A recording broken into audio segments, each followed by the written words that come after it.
Bonjour à tous, bienvenue sur signalforex.fr. C'est Brandon, donc je vous propose comme chaque week-end de préparer votre semaine de trading à venir. Donc ce sera la semaine du 27 février au 2 mars 2012. Nous allons commencer par une lecture assez rapide du calendrier économique de la semaine à venir. Donc le 27, nous allons commencer par quelques statistiques japonaises. Notamment donc l'indice sur le commerce de détail et les ventes de grands détaillants au Japon. Je vous rappelle que nous avons eu beaucoup de trades sur le yen. J'y reviendrai dans l'analyse technique. Donc on suivra cette journée du 27 avec le Japon. Pour le 28, eh bien, nous aurons essentiellement des statistiques alors à la fois pour l'Union européenne, donc à 11 heures heure de Paris, donc sur la confiance des industriels ainsi que la confiance des consommateurs. Nous aurons en Allemagne à 14 heures heure de Paris l'indice des prix à la consommation pour le mois de février. Voilà, ça sera en Allemagne. Nous aurons aussi, peut-être plus important, à 14h30 heure de Paris, donc les commandes de biens durables aux États-Unis et les commandes de biens durables hors transport, ainsi que à 15h l'indice S&P Case-Shiller des prix des maisons, avec aussi la confiance des consommateurs à 16h. Donc vraiment beaucoup de statistiques du côté des États-Unis ce jour-là. Enfin, l'indice manufacturier, donc toujours à 16h heure de Paris. Voilà. Alors, on pourra aussi, beaucoup plus tard dans la soirée, s'intéresser à la Nouvelle-Zélande et notamment au permis de construire donc pour le mois de janvier. Voilà, donc nous avons aussi pas mal tradé cette paire sur signalforex.fr, enfin en tout cas le dollar néo-zélandais. Voilà, donc pour le 29, eh bien pour le 29, nous n'aurons pas grand chose à nous mettre sous la dent, si ce n'est peut-être le taux de chômage en Allemagne, toujours attendu stable à 6,7%. Ça bouge pas trop. Nous aurons aussi à 11 heures l'indice des prêts à la consommation pour l'Union européenne. Voilà. Ainsi que dans l'après-midi, alors si quand même important, donc 14h33 de Paris, le produit intérieur brut annualisé pour le quatrième trimestre, alors attendu en assez forte hausse, à 2,8%. Ce qui prouve que l'économie américaine repart, mais aussi donc ça se traduit donc par un PIB plus important, mais on l'a vu aussi donc un emploi américain qui augmente et qui donc ça ce sont les indices d'une reprise. Voilà, nous aurons également à 15h45 heure de Paris l'indice des directeurs d'achat PMI. Voilà, enfin à 20h, très important, publication du livre belge de la Fed. On sait que ça va engendrer sans doute beaucoup de volatilité sur les marchés. Ensuite, donc, pour le jeudi 1er mars, c'est surtout donc du côté de l'Allemagne que nous allons tourner nos yeux. Alors, un indice des directeurs d'achat, voilà, indice donc de l'industrie manufacturière qui est attendu, eh bien, légèrement en baisse par rapport au précédent mois. Nous aurons également pour l'Union européenne l'indice des directeurs d'achat, l'indice PMI, et toujours la même chose pour la Grande-Bretagne, un indice des directeurs d'achat PMI de l'industrie manufacturière. Là encore, c'est un indicateur. Alors on voit que ces indicateurs là sont plutôt en hausse pour l'Union européenne, plutôt en baisse donc pour l'Allemagne et pour la Grande-Bretagne, ce qui signifie là que l'Union européenne n'est encore pas tout à fait, c'est un bon indicateur de reprise économique, là c'est encore pas tout à fait. Alors ensuite à 11h, taux de chômage en Europe, alors beaucoup plus haut qu'en Allemagne, 10,04%, beaucoup plus haut qu'aux États-Unis aussi. Enfin, donc du côté, voilà, on aura pas mal de statistiques à 16h du côté des États-Unis. Toujours les inscriptions aux allocations chômage, donc 14h30. Les dépenses de construction à 16h. L'indice ISM manufacturier à 16h également. Voilà, les ventes totales de véhicules également. Nous aurons plus tard, beaucoup plus tard dans la soirée, donc des indicateurs, l'indication des prix à la consommation nationale au Japon. Alors c'est important parce que le Japon connaît actuellement une phase de déflation et mène une politique d'assouplissement monétaire qui a fortement déprécié le yen et nous en avons largement profité. Également un taux de chômage, à regarder, tout à fait record au Japon, attendu à 4,5%. Voilà, on n'est quand même pas en Europe. Voilà, pour vendredi.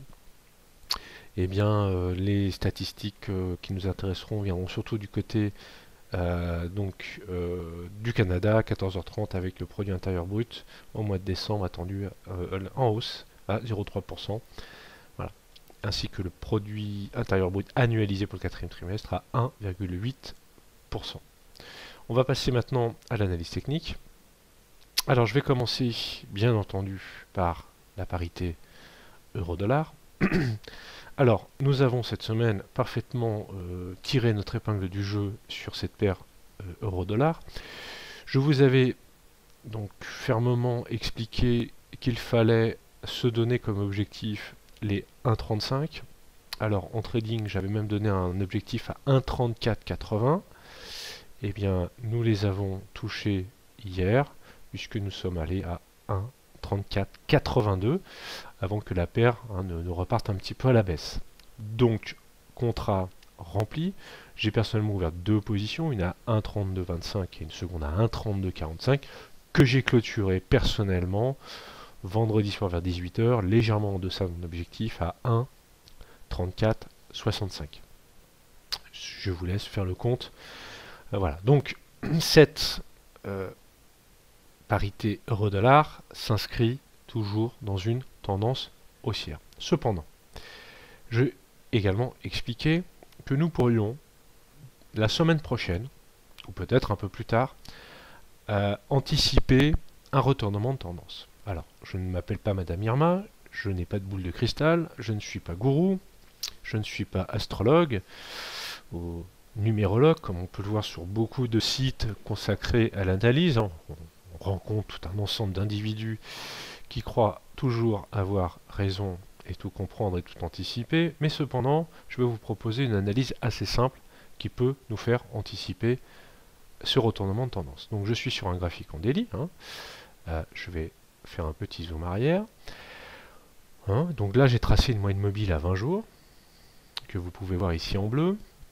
Alors, on a eu un faux signal. On a d'ailleurs eu une perte ici parce que cette moyenne mobile, elle a, je le répète, parfaitement accompagné les tendances, à la fois baissières et haussières depuis le mois, donc depuis la fin du mois d'août. Mais pour autant, nous sommes actuellement, on peut le voir sur ce graphique en daily, dans une tendance baissière tout à fait caractérisée, avec des plus hauts de plus en plus bas. Je trace ici une oblique, une résistance oblique baissière et des plus bas de plus en plus bas. Donc on voit cette parité euro-dollar évolue parfaitement dans ce canal baissier. Alors, non seulement on le voit, alors c'est peut-être pas d'une extrême précision, je vous laisserai retracer chez vous, voilà, je vais peut-être légèrement monter ma résistance oblique. Donc premier indicateur, c'est que on va tester actuellement pratiquement le haut de ce canal. Donc on va attendre lundi, mardi, que on vienne vraiment chatouiller cette résistance oblique et passer à la vente. Voilà. Alors là on sera effectivement dans un trade qui peut paraître à contre-tendance, puisqu'on voit bien que depuis début du mois de janvier on est dans une très belle tendance haussière. On est quand même passé d'un plus bas ici, comme vous pouvez le voir, donc c'était le 16 janvier à 1,26, on est monté pratiquement à 1,35, on a quand même pris 900 pips. Donc effectivement le fait de vendre peut paraître être un trade spéculatif, c'est-à-dire un trade à contre-tendance. Mais en réalité, alors effectivement, cette hausse ici de 900 pips n'est pas dans la tendance, c'est une correction, une phase de correction. Voilà, c'est-à-dire que dans une tendance baissière, on a une phase d'impulsion. Là, on a une première impulsion ici, première phase d'impulsion.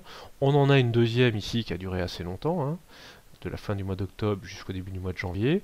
Ça, c'est des phases d'impulsion. Et puis, on a deux phases de correction, c'est-à-dire qu'on voit le cours remonter à la hausse, respirer.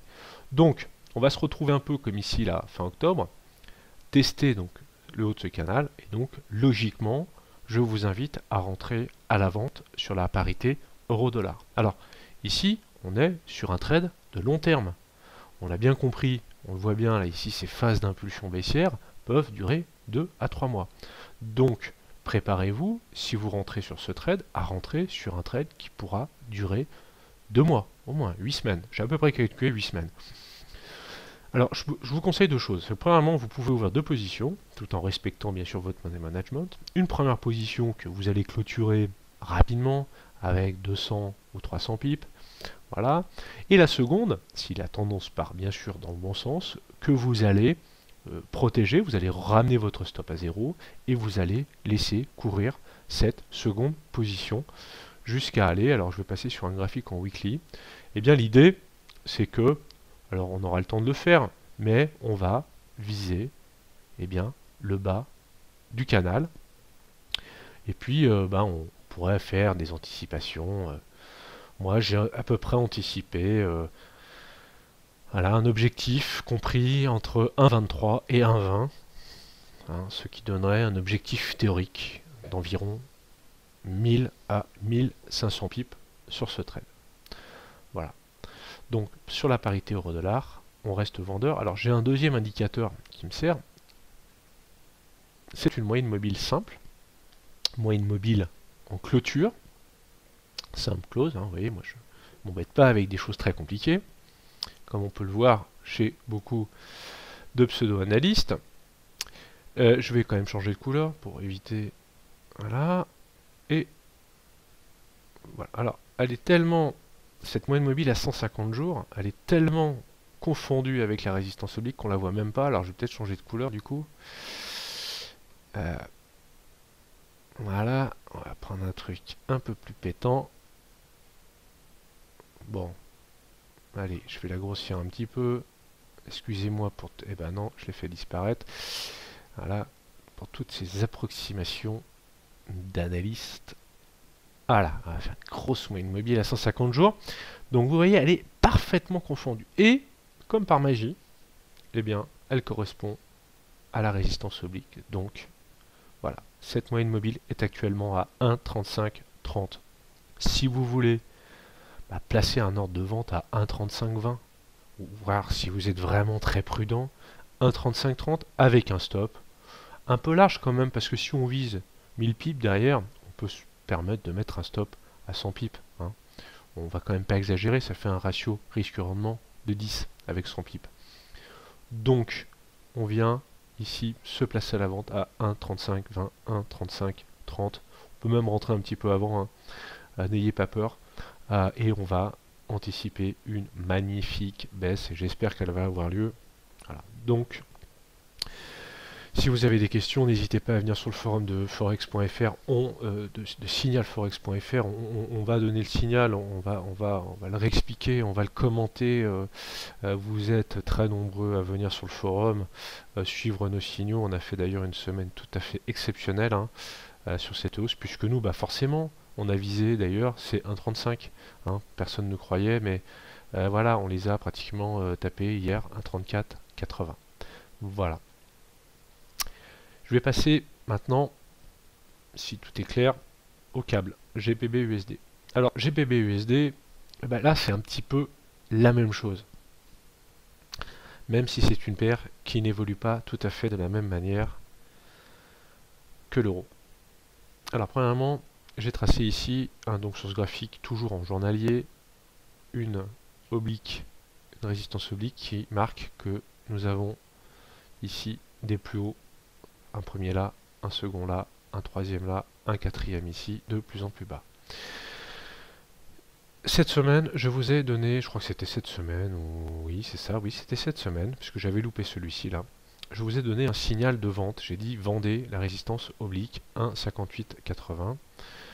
On a pu faire environ 230 pips, alors au maximum, hein. Je sais que pas mal ont suivi le signal, donc ça oscille entre 150 et 180 pips, donc voilà, parfait, vous êtes sorti, magnifique résistance, vous êtes sorti à 1,5650, c'est la résistance ici en daily, on va continuer à l'avoir en ligne de mire, hein, parce que pour le moment on l'a pas cassé. Et qu'est-ce qu'on a fait?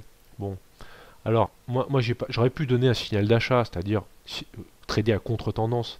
Bon, j'évite un petit peu en ce moment parce que j'ai eu quelques déboires avec ces contre-tendances, ces trades spéculatifs. Et bien regardez, on a eu un magnifique rebond et on est revenu, alors cette fois-ci, on est revenu donc casser à la hausse cette résistance oblique, mais pour autant, On va plutôt faire confiance à une résistance horizontale, ça marche toujours un peu mieux, on le verra tout à l'heure sur le silver. 1,5920, c'est la résistance horizontale, et puis on a un deuxième indicateur qui est cette moyenne mobile ici en orange à 200 jours, moyenne mobile simple en clôture. Bah là, comme par magie, on est venu clôturer juste en dessous, 1,5874, cette moyenne mobile à 200 jours se situe précisément à 1,59. Donc, personnellement, je vous invite à passer à la vente sur les 1,59 hein, et à viser les 1,5650. Voilà, avec un stop au-dessus de la résistance d'environ, je sais pas, vous verrez bien, 30, 40, 50 pips. Alors attention, hein, GPB USD, ça peut s'avérer très très volatile avec des mèches importantes. Donc attention, mais ça vaut le coup de tenter un short ici, une vente, et viser c'est un 56,50. Si on revient tester ces 56,50, eh bien on va attendre que la tendance peut-être baissière, j'en ai aucune idée pour le moment, reprenne ses droits et qu'on vienne casser les 56,50, ce qui nous donnerait un second signal de vente. Voilà. Vous voyez, le trading, c'est pas très compliqué, contrairement à ce que on nous laisse entendre.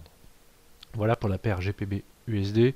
Là aussi, si vous avez des questions, rendez-vous sur la file analyse ou sur la file signaux de trading GPB USD que je vais m'empresser de remplir aujourd'hui. Voilà pour... alors je vais prendre une troisième paire majeure, c'est USD Yen. Alors bon, que vous dire? Là je suis sur un graphique en daily, je vais passer en weekly pour qu'on se rende bien compte ici que nous avons à faire. Alors nous sommes acheteurs depuis, j'ai calculé, hein, depuis le 6 février. Nous vous invitons à surveiller le yen, nous vous invitions à voir qu'il y avait des retournements de tendance, qu'il y avait un retournement de tendance. Alors là c'est lié à des facteurs fondamentaux. Le Japon connaît une phase de déflation, et pour lutter donc contre cette déflation et surtout lutter contre la très forte appréciation du yen, donc ces 3 dernières années, eh bien le Japon mène une politique d'assouplissement, la BOJ, donc la Bank of Japan, mène une politique d'assouplissement monétaire, c'est-à-dire ça consiste à créer du yen pour faire baisser le yen. Alors voilà, donc là aussi on est vraiment dans une... Là c'est vraiment une fusée actuellement, USD Yen. Nous on avait tradé cette paire, je me souviens, on avait réussi à faire 100, 120, 130 pips. Et puis on a eu cette cassure du seuil symbolique là ici, enfin du seuil des 79,50, et puis ça a continué à monter, on a cassé les 80 seuils symboliques et puis on continue à monter. Alors pour le moment je vous invite à attendre que la paire corrige à la baisse, un petit peu quand même. Et puis alors ça par exemple corriger sur les 80, et puis re-rentrer à la vente. Là aussi on est sur du trade de long terme, parce que on voit vraiment, là je suis sur un graphique en weekly, que le retournement actuel, hein, vous voyez là, depuis 2007, mais donc ça fait même 4 ans que ça baisse. Donc j'ai tracé une résistance oblique, et bien là, on est vraiment dans un retournement de tendance. Nous allons marquer un plus haut que le dernier plus haut, en weekly, dernier plus haut donc du mois de novembre. On va attendre un plus bas qui soit plus haut que le dernier plus bas, et c'est d'ailleurs sur ce plus bas que nous allons rentrer à l'achat, là aussi sur un trade au long cours. Hein, il faut apprendre, il faut essayer donc d'ouvrir deux positions, une première que vous allez clôturer rapidement, vous allez prendre 100, 200, 300 pips, et une seconde que vous allez protéger, ramener un stop à zéro et vous laisser courir. C'est comme ça que vous allez faire progresser véritablement votre portefeuille de trading. Il faut avoir des lignes de fond comme ça qui rapportent plusieurs centaines, voire plusieurs milliers de pips. Hein. Voilà pour USD Yen. Alors on pourrait prendre toutes les paires reliées au yen. On pourrait prendre dollar australien face au yen. Là aussi, je vous avais expliqué, donc AUD Yen, on avait ce triangle là hein, avec des plus hauts, des plus bas de plus en plus haut. Une résistance horizontale qui a été cassée, donc première résistance à 82,80, deuxième 83,80 qui a été cassée, quatrième 86 qui a été cassée aussi. Donc là encore, eh bien, nous allons nous placer à l'achat sur AUD Yen, des achats à la fois sur du court terme mais aussi du long terme. Donc là c'est pareil, on va pas rentrer sur l'accélération tout de suite, on va attendre que la paire corrige à la baisse et on va essayer de rentrer. Voilà. Mais là je dirais, quand vous êtes sur des paires en tendance, laissez-vous porter par la tendance, mettez des stops un peu larges, hein, avec très peu de levier, et puis laissez courir les positions. Quand ça monte, laissez-vous porter. Voilà, c'est très très important. Ça, c'est le secret du trading, c'est d'être dans la tendance et non pas contre la tendance. Si je prends CAD yen, dollar australien, dollar canadien yen, c'est exactement la même chose. On retrouve le même triangle sur un graphique en journalier et ça monte plein pot. Donc là aussi, on va privilégier des achats. On va attendre que ça corrige à la baisse. Là aussi, bon, je ne vais pas vous expliquer tout maintenant. Vous viendrez sur Signal Forex, vous viendrez suivre le forum, les signaux de trading, les analyses, les signaux des membres aussi, qui sont souvent très très pertinents, hein, de plus en plus. Donc, et puis, voilà, on essaiera de déterminer les meilleurs points d'entrée sur toutes ces paires. NZD Yen, suivi par notre analyste Iceberg, pareil, voilà, il a donné un excellent signal cette semaine. On est monté plein pot, voilà, il est rentré à 66,80, on est à 67,83. Donc 100 pips sur une paire comme NZD Yen, je vous garantis que c'est du beau trading. Donc là aussi, il y en a qui ont clôturé vendredi, ils ont sans doute bien fait, mais on va attendre une phase de correction pour se placer à l'achat. Donc toutes les paires reliées, alors il y en a quand même une petite, c'est GPB Yen, voilà, bon, on est passé de 125,60 à 128,80, on a pris 300 pips seulement, hein, dans la journée. Donc là aussi, GPB Yen, c'est un signal qui a été suivi par un de nos membres, Effluvium, donc bravo à lui. Donc on va suivre aussi GBP Yen, on va aller terminer, je vais passer du côté de l'euro yen que moi j'ai tradé cette semaine. J'ai quand même pris 200 pips, hein, mine de rien. Voilà, euro yen, moi je suis rentré à 106,15 exactement, et je suis sorti, non j'ai pris un peu plus, pardon, à 108,80, non j'ai pris 270 pips sur euro yen. Voilà, donc là c'est vraiment une fusée à réaction, on va attendre que ça corrige, et on va se placer à l'achat. Là encore, venez nous voir sur le forum de Signal Forex. Bon, il y a tellement de beaux trades qu'on a fait cette semaine, il y a tellement de choses que bon, je vais faire un petit tour du côté de EuroCAD, euro dollar canadien. Alors là c'est pareil, c'est une paire que nous avons suivie. Je suis sur un graphique en H4. Voilà, on avait la formation ici. Alors on l'a tradé à la fois à la baisse et puis on a joué la correction. Donc on avait une résistance à 1,3250 qui a été cassée à la hausse. On a eu un magnifique pullback cas d'école et moi je suis rentré à l'achat à 1,3245 je crois, un truc comme ça. Et puis bah je suis sorti vendredi à 1,34. Je suis sorti un peu mieux que la clôture. Donc là j'ai pris 200 pips sur ce trade. Voilà, donc on va attendre que ça corrige. Et on va se replacer à l'achat. Donc là on a vraiment, l'euro est en très grande forme face au dollar canadien, face au dollar australien. Dollar australien, euro AUD, même chose. Alors ça c'était vendredi, grosse résistance à 1,2475. On a cassé à la hausse. On n'a même pas fait de pullback là. On est directement monté et on a pris une centaine de pips en ligne droite. Donc on va attendre peut-être un pullback. Moi je m'étais placé à l'achat un petit peu avant parce que j'anticipais avec ce qui s'était passé sur EuroCAD une cassure de cette résistance. Elle a eu lieu, donc on va attendre un pullback peut-être sur ces 1,25 par exemple et puis se placer à l'achat.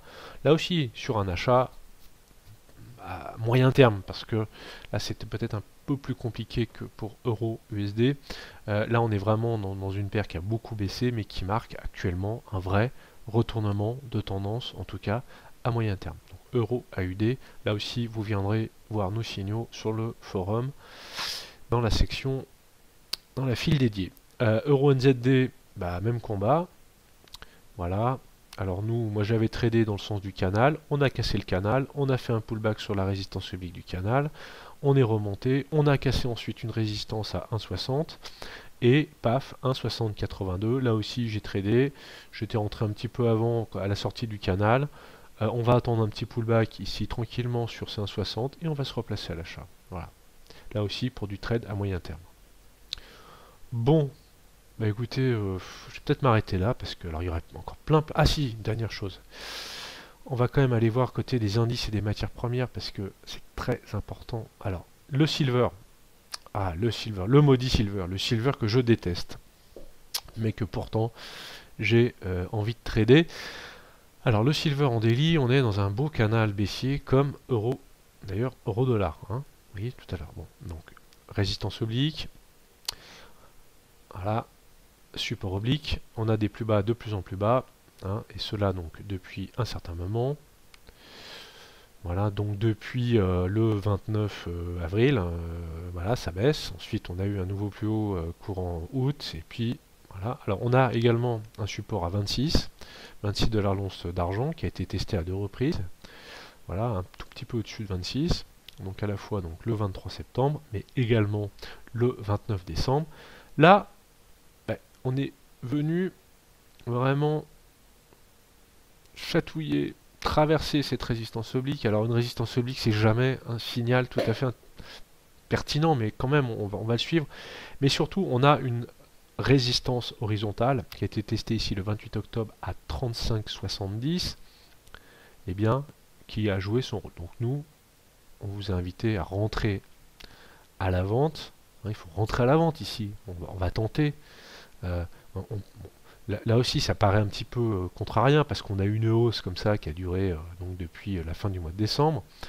On est passé de 26 $ à 35. On a pris 1000 pips là sur le trade. C'est pour ceux qui seraient rentrés à l'achat ici sur les 26. Maintenant, ce qu'on va faire, c'est qu'on va jouer la baisse, bien sûr. On va jouer la baisse, on va pas prendre un graphique en weekly. Et puis, on va essayer de se dire, premièrement, on va peut-être revenir sur ces 26. Mais on pourrait aller encore beaucoup plus bas quand on voit la tête de ce canal baissier. Hein. On pourrait peut-être même viser, je ne sais pas, les 19 $. L'once, un retour sur les 19,50 qui constituait une très très belle résistance d'ailleurs, qui avait été cassée au mois d'août 2010. Moi j'avais suivi ici. Voilà, donc ça peut être vraiment tout à fait intéressant. Donc, on va se placer à la vente sur le silver. Bon, peut-être que les matières premières, c'est vrai que là, les facteurs fondamentaux sont très importants. Ils sont souvent difficiles à maîtriser quand on n'a justement pas toutes ces informations. On pourrait peut-être aussi repartir vers le haut. Mais là, à ce moment-là, on serait stoppé. Donc, rentrer à 35,60, 35,70, un stop au-dessus des 36. Et puis, voilà. Bon, un petit tour du côté des indices. Je vais commencer par le Dow Jones. Alors moi je pense que ces indices commencent à s'essouffler. Sur le Dow Jones, eh bien on vient buter ici sur les 13 000 points.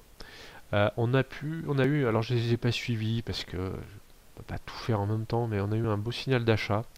C'était jeudi puisqu'on est revenu tester là ici, ce signal d'achat en suivi de tendance, 7 mois immobile à 16 jours, qui porte assez bien les cours. Hein. Depuis un certain nombre de semaines. On est revenu tester donc là les 12 850, on aurait pu acheter, reviser les 13 000 points. Bon, je vous ai pas donné le signal, mais là typiquement c'est un beau signal de suivi de tendance. Bon, mais là on vient bloquer sur les 13 000. Il y a de l'essoufflement, donc on va essayer on va surveiller ici le Dow Jones et pourquoi pas anticiper peut-être un début de retournement de tendance sur les indices actions qui ont quand même très fortement monté. Hein, vous voyez là depuis la fin du mois de septembre, on était venu toucher début octobre un plus bas à 10 000 points, 10 300 points, on est à 13 000, on a pris pratiquement 30% sur les indices, quasiment en ligne droite. Donc il y a bien un moment où ces indices vont devoir respirer. Voilà, donc alors en même temps on peut encore anticiper, alors on va quand même trader toujours dans le sens de la tendance, mais on va être extrêmement vigilant, notamment hein, là aussi sur l'euro-dollar. Sur les S&P c'est exactement la même chose. Nous sommes allés buter sur une résistance ici que je trace, aller à 1368, 1370 points. Nous avons eu aussi jeudi un très beau signal d'achat parce qu'on a une magnifique moyenne mobile toujours à 16 jours, hein, moyenne mobile simple qui porte les cours. On est revenu la tester à 1350. On pouvait acheter cette moyenne mobile en suivi de tendance, mais là aussi on vient buter sur ces 1370 points qui pour le moment forment une belle résistance. Peut-être que cette résistance va être cassée si la hausse continue, mais là aussi on va viser un retournement de tendance et puis hein, un breakout à la baisse de cette moyenne mobile à 16 jours. Bon. On va retrouver à peu près la même chose sur le DAX. Donc le DAX, pareil, qui évolue dans une belle tendance haussière en daily. On a une belle moyenne mobile à 14 jours cette fois-ci qui porte bien les coups. On a eu un signal, là ça a été un peu chahuté parce qu'on est venu la casser puis on est venu remonter. Mais là aussi on sent vraiment des velléités des vendeurs, hein. En tout cas les acheteurs vont à un moment prendre leurs bénéfices. Donc on va vraiment surveiller un éventuel retournement à la baisse des indices, ainsi que de l'argent, ainsi que de l'euro-dollar, ainsi que du CAB. Voilà. Bon, bah écoutez, je vous souhaite une très bonne journée. À bientôt sur signalforex.fr. Voilà, c'est un site qui va devenir, je vous le promets, un site de référence. Venez nous retrouver sur le forum. Je vous souhaite une excellente semaine de trading. Voilà, on est plus de 330 inscrits. Enfin, je vous laisse découvrir tout ça. Merci, au revoir.